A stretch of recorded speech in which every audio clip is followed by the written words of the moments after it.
हाल ही में ओल्ड राजेंद्र नगर जो Karol Bagh metro station का बहुत ही नियर बाई एक एरिया है, जहां पर कि जिस तरीके से यूपीएससी एस्पिरेंट की मौत हुई वो बहुत ही दिल दहलाने वाली है और बहुत ही दर्दनाक घटना है।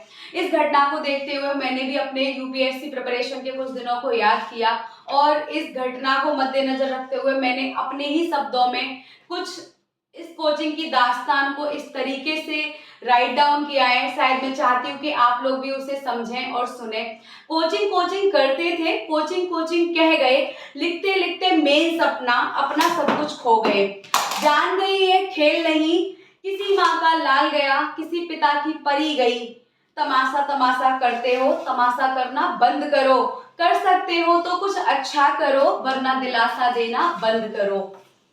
यूपीएससी के शहंशाह अध्यापक हो आप, आज कहाँ वो जमीर गया आपका।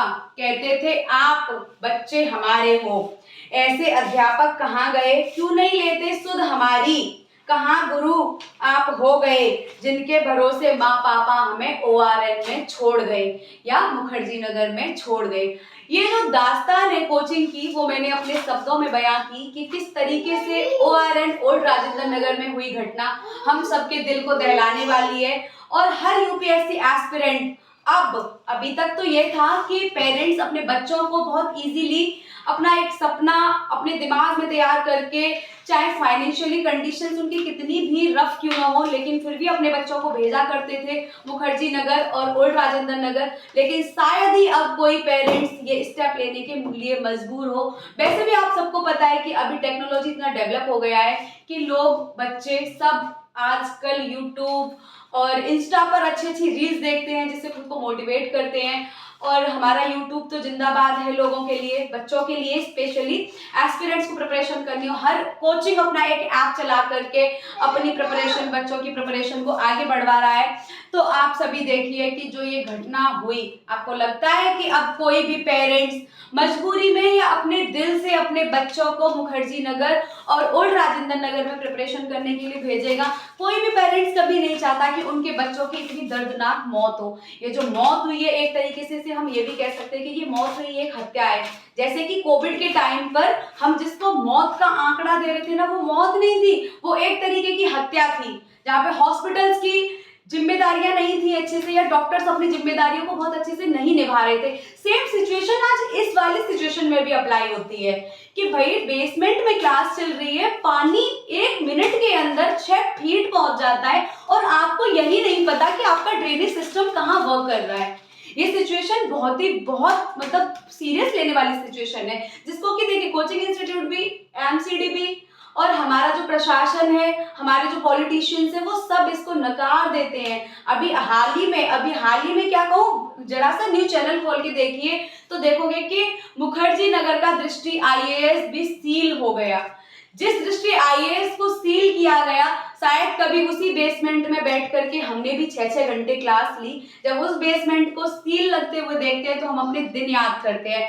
मैंने अभी तक डिस्क्लोज नहीं किया था कि मैं किस कोचिंग इंस्टीट्यूट से बिलोंग करती हूँ। हालांकि मैं अब आपको बता दूं कि मैं दृष्टि आईएएस की ही स्टूडेंट हूँ। हमने भी विकास देवी कीर्ति सर से बहुत क्लासेस ली, इथिक्स किया, अपना ऑप्शनल किया और अपना जीएस भी हमने वहीं से तैयार किया। लेकिन आज आप देख सकते हैं, अगर ऐसा कुछ होता, कोचिंग इंस्टीट्यूट किसी भी तरीके से अपने एस्पिरेंट को सही गाइडेंस प्रोवाइड करता, सही मटेरियल प्रोवाइड करता, तो क्या मैं यहाँ खड़े होकर के आपको अपनी दास्तान सुनाती या किसी कोचिंग की दास्तान सुनाती? ऐसा कभी नहीं होता। अगर कोचिंग इंस्टीट्यूट इतने ही अच्छे से गाइड करे तो शायद ही कोई ऐसा स्टूडेंट हो कि 100% में से 80% स्टूडेंट सिलेक्शन लेकर के, जरूरी नहीं कि वो आईएएस ही लगे, वो कहीं किसी न किसी पोस्ट सी और डी ग्रेड पर भी पहुंच सकता है।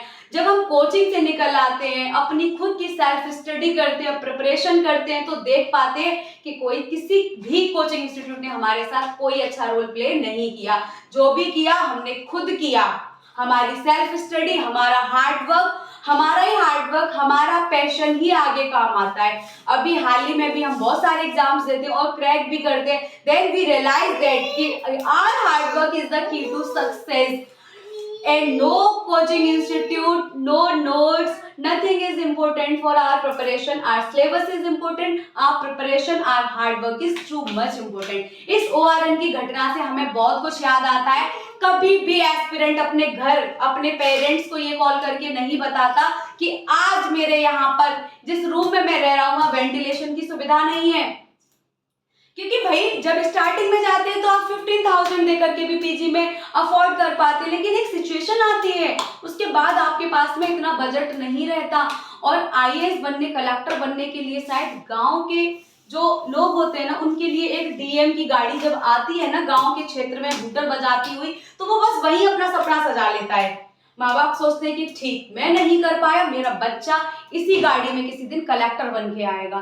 तो ये जो सपने हैं ना, ये गांव, दूर दराज, देहात से ही तैयार होते हैं. But reality of the UPSC exam is this कि इस यूपीएससी को क्लियर करने वाला बच्चा बहुत ही अमीर फैमिली का बिलोंगर होता है, जिसके पास हर सोर्स, हर चीज इजीली अवेल होती है.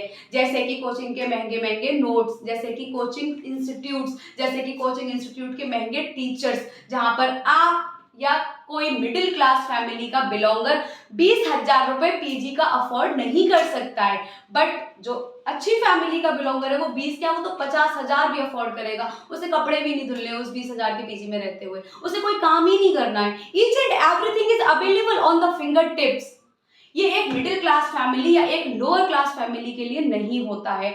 अभी आप देखें ओआरएन में जो भी कुछ हुआ, जिस कोचिंग इंस्टीट्यूट का नाम आ रहा है, शायद उस कोचिंग इंस्टीट्यूट को हम बहुत अच्छे से जानते भी नहीं है, लेकिन वहां के बाजीराम से कौन नहीं वाकिफ. बाजीराम को तो सब जानते हैं, 3.5 लाख रुपए फीस है उसकी. जानते हैं ना बाजीराम में जाने, जब आप जाते हैं ना, आपको एक पानी देने के लिए जो प्योन आता है ना, वो भी आपसे थ्रू आउट इंग्लिश में बात करता है. आप एक्सपेक्ट कर सकते हैं क्या कि किसी गांव का बच्चा बाजीराम में जाकर के एडमिशन लेगा? ये कभी पॉसिबल नहीं है. वहां पे अमीर घर के अमीर बच्चे आते हैं और आपको अमीर टीचर्स के थ्रू कोचिंग प्रोवाइड किया जाता है.